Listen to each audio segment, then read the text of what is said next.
வாழ்க வளமுடன். Astro news நண்பர்கள் அனைவருக்கும் இனிய மாலை வணக்கங்கள்.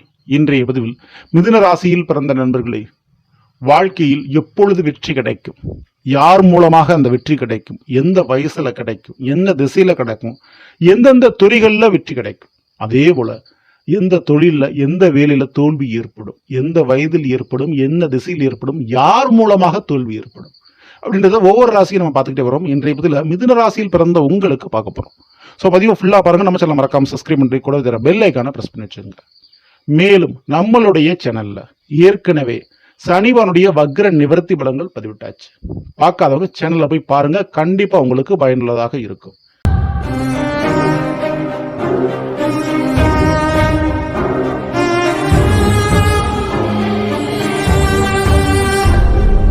மிதுனத்தில் பிறந்த நண்பர்களே, முதலில் உங்களுடைய ராசிநாதன் யார்? புதன். அந்த புதன் பகவான் எங்க உச்சம் அடைகிறார் அப்படின்னா கன்னியில் உச்சம் அடைகிறார். கன்னி என்பது உங்களுக்கு 4ஆம் வீடு, அதாவது கன்னி ராசி என்பது உங்களுக்கு 4ஆம் வீடு. உங்க ராசிநாதன் உச்சம் அடைவதே கன்னியில் தான். அப்போ மிதுன ராசிக்காரங்களுக்கு கன்னி ராசியில் பிறந்தவர்களோ அல்லது கன்னி லக்னத்தில் பிறந்தவங்களோ உங்களோடு இருந்தால் அவர்கள் மூலமாக சில முக்கியமான காரியங்களில் உங்களுக்கு வெற்றி கிடைக்கும். ஸோ அவங்களோட கூட்டு சேர்த்துக்கலாம். அதே போல் உங்களுக்கு புதன் திசை அல்லது புதன் புத்தி நடக்கின்ற பொழுது அந்த காலகட்டத்தில் தொட்டது காரியத்தில் வெற்றி ஜெயம் நிச்சயம். அதே போல் படிப்பு விஷயம், கல்வி விஷயத்துல, கலை விஷயத்துல ஏதாவது ஒன்று கற்றுக்கிட்டே இருந்தீங்கன்னா, ஏதாவது ஒன்று படிச்சுக்கிட்டே இருந்தீங்கன்னா, படிப்பு அந்த கலை கற்றுக்கொண்ட கலை குறிப்பிட்ட நேர காலகட்டங்களில் உங்களுக்கு அந்த வெற்றி வாய்ப்பை பெற்றுத்தரும். ஸோ நீங்கள் எடுக்கக்கூடிய மார்க் தான், ஸ்கோர் தான்.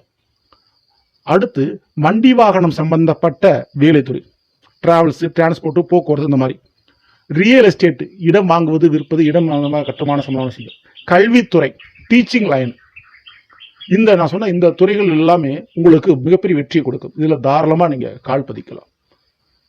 இது போக ஆன்மீகம் மற்றும் மருத்துவம், ஸோ இது உங்களுக்கு மிகப்பெரிய ஒரு வெற்றி லாபத்தை கொடுக்கும். ஸோ தாராளமாக பயன்படுத்திக்கலாம்.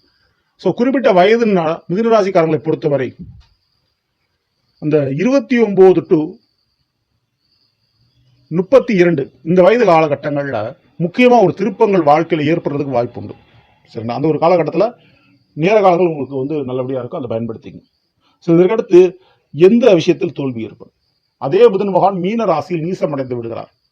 அப்போ மீன ராசியிலோ அல்லது மீன லக்னத்திலேயோ பிறந்தவங்க உங்களோடு இருந்தால் அவங்க மூலமா ஏதாவது ஒரு முக்கியமான விஷயத்துல தோல்வி ஏற்பட வாய்ப்புங்க. அந்த தோல்விக்கு காரணம் அவர்களாக இருப்பார்கள். அப்போ மீன ராசிக்காரங்க மீன லக்னத்தில் பிறந்தவங்ககிட்ட கொஞ்சம் ஜாக்கிரதையா இருக்கணும். அடுத்து தொழில் விஷயத்துல உங்களுக்கு தொழில் விஷயத்துல கண்மூடித்தனமாக அதிக முதலீடு பண்ணுவது, கௌரவத்துக்காக ஒரு தொழிலை பண்றது, ஸோ அந்த தொழில் விஷயத்துல எதிர்பாராத தோல்வி ஏற்பட வாய்ப்பு உண்டு, பெரிய தோல்வி. அப்போ தொழில் விஷயத்துல எப்போதுமே ஒரு கவனத்தோடு இருந்து கொள்வது உங்களுக்கு நல்லது. தொழில் விஷயத்துல மற்றவங்களை நம்பி நீங்க முதலீடு பண்ண வேண்டாம்.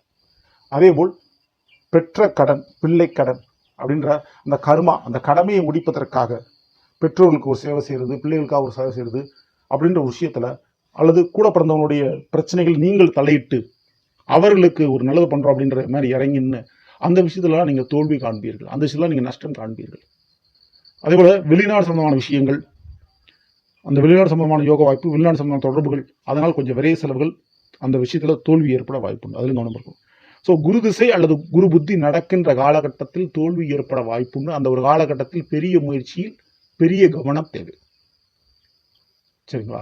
ஸோ வயசுன்னு அப்படின்னு எடுத்துக்கிட்டா இவங்களை பொறுத்த வரைக்கும், மிதுனராசிக்காரங்களை பொறுத்த வரைக்கும் 25 வயது காலகட்டங்கள் மற்றும் 36 வயது காலகட்டங்களில் தோல்வி ஏற்பட வாய்ப்புண்டு முக்கியமான விஷயத்துல. ஸோ அந்த வயது வரும்போது கொஞ்சம் கவனத்தோடு.